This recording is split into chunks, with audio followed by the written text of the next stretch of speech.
It is weird telling a story to that little blue spot there, because when I'm looking at there, you can see me looking at you, but I can't look at you. And when I look at you, it looks like I'm looking away. Now, you're all nice to look at, so I like to look at you, but I must confess that I do like to look at what's behind you even more, looking through that poster, that picture, those books, those CDs. And where I come from in Shropshire, right on the Welsh borders, there's a lovely word for that. It's called sprotting. So this story is brought to you by the word sprotting. My grandparents lived in a 3-up, 3-down terraced house in Oswestry. The names were Charlie John Lambourne, call me Charlie, and Beatrice Maud Lambourne, call me Beatty. To me, they were known as Nanny and Grampy Oswestry. They had a kitchen on the ground floor, and they had a front room, a parlour. In the parlour, the fire was only laid on a Sunday. It was a special room. The main room was the middle room. There, the fire was on all the time. There was a television, there was a dining room table, and there was a large sideboard. The sideboard was bigger than me. I could pull the drawers out, and if I stood up on my tiptoes, I could just about put my nose over the top of the drawer and just about see in, and I could rummage around inside. And there's nothing finer than sprotting in the drawers of old people. There I found conkers and string and penknives and peppermints, and there was always an envelope for the monthly visit of the insurance man. And one day my hand reached further and I pulled out a long piece of card, and underneath the card there was a photograph of a beautiful young woman holding a large bunch of flowers. I took it to my nanny. Nanny, who is this beautiful lady? She put on her glasses. That's me, she said, on my wedding day. And I'm still beautiful when I put my teeth in. Shortly afterwards, my dad was promoted and we went to Germany. My dad was in the army. And I didn't see my Nanny Oswestry for 2 or 3 years. In fact, I never saw my Grampy Oswestry again, because one day we had a telegram that came through from my mother to say that her father was ill and that she was needed to go to Oswestry immediately. So off she went, and my dad looked after us for 5 days. And every day for tea we had fish fingers and chips and mushy peas. Don't tell your mother, tell my dad. Well, another telegram arrived for my father this time, and it was bad news. Nanny was fine, but Grampy had died.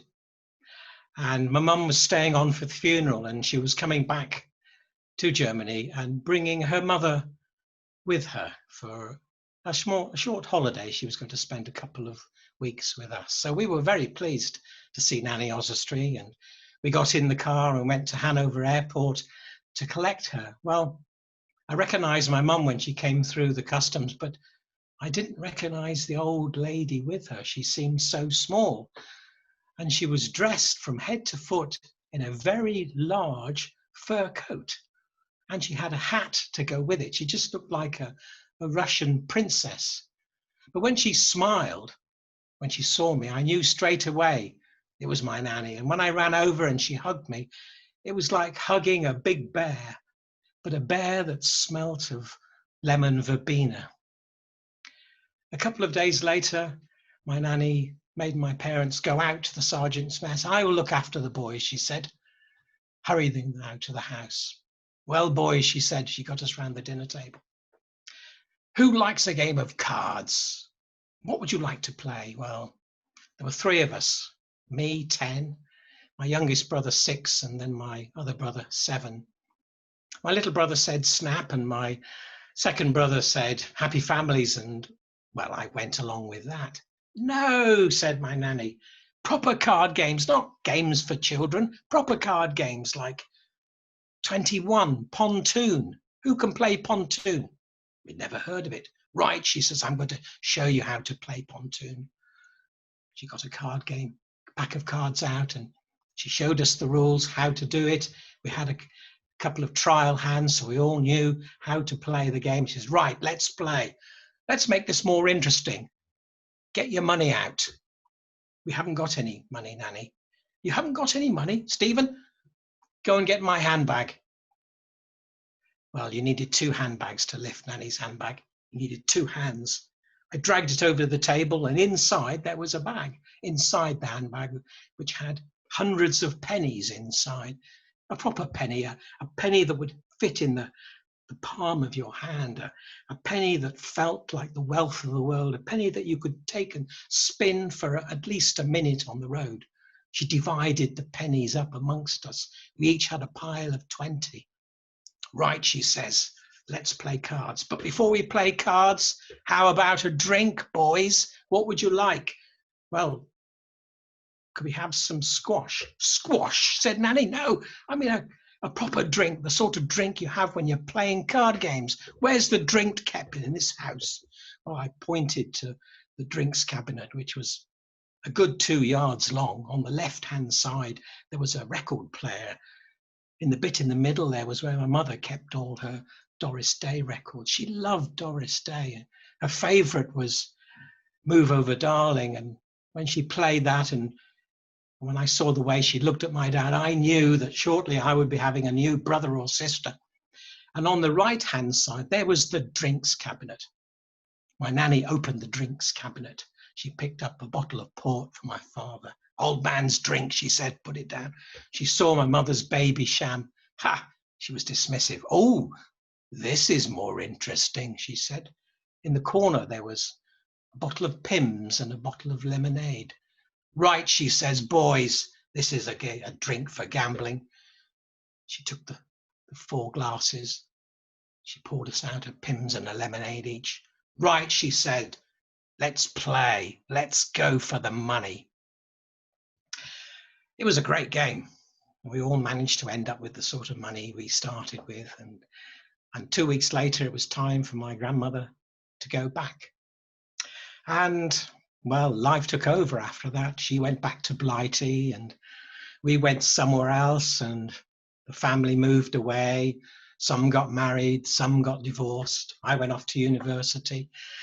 And one day it was my turn to get that phone call that my uncle rang me up and said, your nanny didn't have long to go, and could you come to Oswestry tomorrow? Of course, I said, I'm on my way. A couple of hours later, there was another call to say, well, it's too late.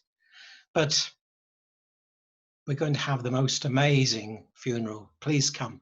And it was the most amazing funeral, a true celebration of an 82-year-old life well lived.